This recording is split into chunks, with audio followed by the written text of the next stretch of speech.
Medicine को और politics को कभी भी मर्ज नहीं करना चाहिए ह्यूमैनिटी के बेटरमेंट के खातिर, क्योंकि मेडिसिन बेस्ड है साइंस के ऊपर, जबकि पॉलिटिक्स बेस्ड है कंप्लीटली सेंटिमेंट और ओपिनियन के ऊपर।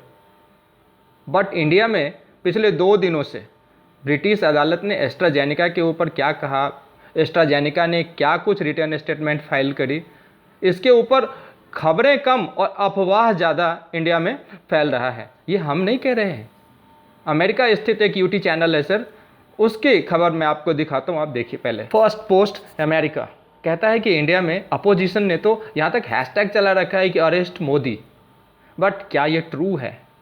इसके जवाब में फर्स्ट पोस्ट कहता है कि जो केस ब्रिटेन की अदालत में है, जिसमें ये 51 लाइव्स 51 लोगों ने क्लेम किया कि एस्ट्राजेनेका के वैक्सीन की वजह से उनके प्रॉब्लम हुए और सम कैजुअलिटी वॉज देयर, बट अभी भी कोर्ट में कैजुअलिटी के ऊपर डिनाई किया है एस्ट्राजेनेका ने कैजुअलिटी के ऊपर आउटराइट डिनाई किया है। क्या एडमिट किया उन्होंने ये एडमिट किया कि very rare cases of thromboembolism and thrombocytopenia. अब दूसरी बात, लोग ये कहते हैं कि एस्ट्राजेनेका ने इस बात को छिपाया, मगर एस्ट्राजेनेका इसका भी डिनाई करता है कोर्ट में और ये कहता है कि सर हमारे एक एक वैक्सीन को लेके देखा जाए जिस पे साफ साफ लिखा हुआ है कि has been observed with a frequency less than 1 per lakh. तो एस्ट्राजेनेका कहता है कि हमने blood clotting, very rare cases of blood clotting की बात नहीं छिपाई। दूसरा क्वेश्चन कि क्या ब्लड क्लॉटिंग वेरी सीरियस, बहुत सीरियस था, इतना सीरियस था कि टीकाकरण बंद कर देना चाहिए था एस्ट्राजेनेका का।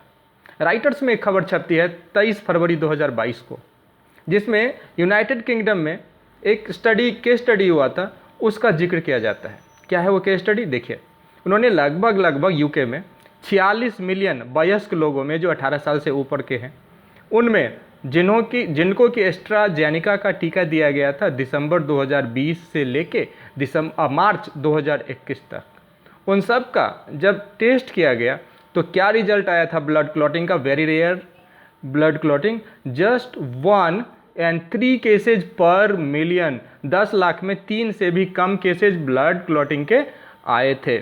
और अगला लाइन जो राइटर्स लिखता है वो ये लिखता है कि ये इतना डेंजरस नहीं था ब्लड क्लॉटिंग जितना कि वायरस, हैंसफोर्थ वैक्सीनेशन जरूरी था। तीसरा और सबसे महत्वपूर्ण सवाल, क्या ये फर्स्ट टाइम ऐसा हुआ है कि किसी टीके में ब्लड क्लॉटिंग की समस्या आई है?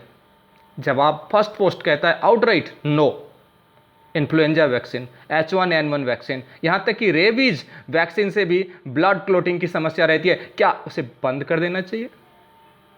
या अभी जो लोग डिस्क्रेडिट करना चाहते हैं मोदी गवर्नमेंट को या गवर्नमेंट ऑफ इंडिया को, मैं फिर कहूँगा पॉलिटिक्स और मेडिसिन को मर्ज मत करिए, क्योंकि मेडिसिन जान बचाती है। अपने ओपिनियन और सेंटिमेंट का सम्मान जरूर करिए, मगर मेडिसिन से इसे बचा के रखिए। फर्स्ट पोस्ट की इस खबर को जरूर एनालिसिस करिए। हाँ, ये बात सच है कि एस्ट्राजेनेका के इस टीके से ब्लड क्लॉटिंग की समस्या रहती है, मगर एस्ट्राजेनेका कहता है कि ये एक हिडन कंस्पिरेसी नहीं है माय लॉर्ड। सेम टाइम वो ये भी कहता है, एस्ट्राजेनेका ये भी कहता है कि कोविड का खतरा ज़्यादा बड़ा था ब्लड क्लॉटिंग के खतरे से। एस्ट्राजेनेका ये भी कहता है मिलॉर्ड, क्या उस समय जब लाखों जिंदगियां प्रतिदिन काल के गाल में समा रही थी, क्या किसी के पास इसको बचाने का कोई विकल्प था? अगर नहीं तो आज यस ब्लड क्लॉटिंग की समस्या है, बट गवर्नमेंट्स को इसके लिए जागरूकता फैलाने की जरूरत है, लोगों को डराने की धमकाने की जरूरत बिल्कुल नहीं है।